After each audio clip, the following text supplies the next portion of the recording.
द्वारकेश्वर जयती चैनल में आप सभी का स्वागत है।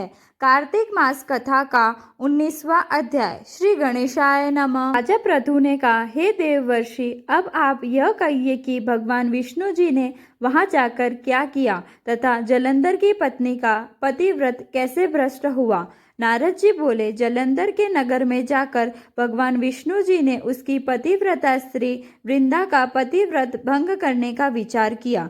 वह उसके नगर में एक उद्यान में जाकर ठहर गए और रात में उसको सपना दिया। वह उनकी माया और अद्भुत कार्य पद्धति थी। और फिर उनकी माया द्वारा जलंधर की पत्नी पतिव्रता वृंदा ने रात में यह सपना देखा कि उसका पति नग्न होकर सिर पर तेल लगाए महिष पर चढ़ा है।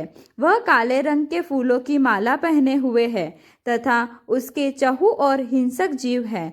वह सिर मुड़ाए हुए अंधकार में दक्षिण दिशा की ओर जा रहा है। उसने अपने नगर को समुद्र में डूबा हुआ देखा और इस प्रकार के बहुत से भयानक सपने देखे। फिर तत्काल ही वह जाग पड़ी और सपनों के संबंध में विचार करने लगी। इतने में उसने सूर्य को उदय होते हुए देखा तो उसमें उसे एक छिद्र दिखाई दिया तथा वह कांतिहीन था। इसे उसने अभिष्ट जाना। वह भयभीत होकर रोने लगी। वह छज्जे पर गई, अटारी पर चढ़ी, भूमि पर उतरी, मगर उसको कहीं पर भी शांति प्राप्त न हुई।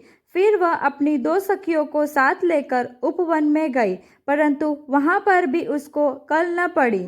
फिर वह जंगल में निकल गई, मगर वहां पर भी उसको चैन न आया। वन में उसने सिंह के समान 2 भयंकर राक्षसों को देखा, जिससे वह अत्यंत भयभीत होकर वहां से भागने लगी।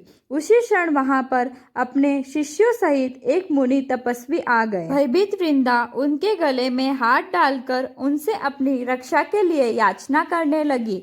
मुनि ने अपनी एक ही हुकार से उन दोनों राक्षसों को वहां से भगा दिया। वृंदा को आश्चर्य हुआ। वह भय से मुक्त होकर मुनिनाथ को हाथ जोड़कर प्रणाम करने लगी और कृतज्ञता का ज्ञापन किया। फिर उसने मुनि से अपने युद्धरत पति के संबंध में उसकी कुशल क्षेम का प्रश्न किया। मुनि ने मौन होकर आगे पीछे देखकर कुछ कहना ही चाहा कि उसी समय 2 वानर मुनि के समक्ष आकर हाथ जोड़कर खड़े हो गए और ज्यों ही मुनि ने भ्रगुटी संकेत किया त्यों ही वह उड़कर आकाश में चले गए। फिर जलंधर का सिर व धड़ लेकर मुनि के पास आ गए। तब वृंदा अपने पति को मृत हुआ जानकर मूर्छित होकर पृथ्वी पर गिर पड़ी और अनेक प्रकार के वचन कहकर दारुण विलाप करने लगी। पश्चात उसने उस मुनि से कहा, हे कृपानिधे, आप मेरे पति को जीवित कर दीजिए। पतिव्रता परायण दैत्य पत्नी ऐसा कहकर दुख की श्वासों को छोड़ती हुई मुनीश्वर के चरणों पर गिर पड़ी। तब मुनीश्वर ने कहा, वह शिवजी द्वारा युद्ध में मारा गया है, अतः एव जीवित नहीं हो सकता, क्योंकि जिसे शंकर भगवान जी मार देते हैं वह कदापि जीवित नहीं हो सकता। परंतु शरणागत की रक्षा सनातन धर्म है, अतः मैं कृपा कर इसे जिलाए देता हूँ। नारद जी कहते हैं कि वह मुनि साक्षात विष्णु जी ही थे, जिन्होंने कि यह सब माया फैला रखी थी। वह वृंदा के पति को जीवित करके अंतर्ध्यान हो गए। जलंधर ने उठकर वृंदा का आलिंगन किया और उसका मुख चूमा। वृंदा भी अपने पति को जीवित हुआ देखकर अत्यंत हर्षित हुई और अब तक हुई सब बातों को स्वप्न समझा। पश्चात वृंदा सकाम हो बहुत दिन तक उसी वन में अपने पति के साथ विहार करती रही। फिर एक दिन उसने सूरत एवं संभोग काल के अंत में भगवान विष्णु जी को पहचान लिया, अतः उन्हें ताड़ित करती हुई बोली, हे पराई स्त्री से गमन करने वाले विष्णु जी, तुम्हारे शील को धिक्कार है। मैंने जान लिया है कि वह मायावी तपस्वी तुम ही थे।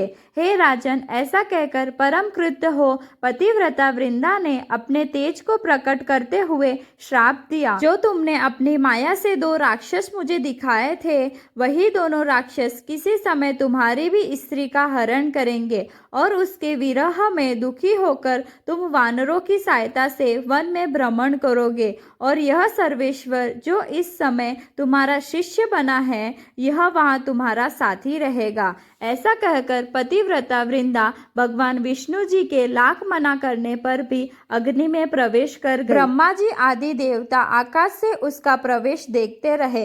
वृंदा के शरीर का तेज श्री पार्वती जी के शरीर में चला गया और आकाश से जय जय शब्द होने लगा। पतिव्रत धर्म के प्रभाव से वृंदा ने मुक्ति प्राप्त की। इसी के साथ 19वां अध्याय समाप्त हुआ। ओम नमो भगवते वासुदेवाय। श्री कृष्ण गोविंद हरे मुरारी, हे नाथ नारायण वासुदेवा। श्री कृष्ण गोविंद हरे मुरारी, हे नाथ नारायण वासुदेवा। श्री कृष्ण गोविंद हरे मुरारी, हे नाथ नारायण वासुदेवा। बोल कृष्ण कन्हैया लाल की जय। बोल मोर मुकुट बंसी वाले की जय। राधा रानी सरकार की जय। तुलसी महारानी की जय। जय श्री कृष्णा।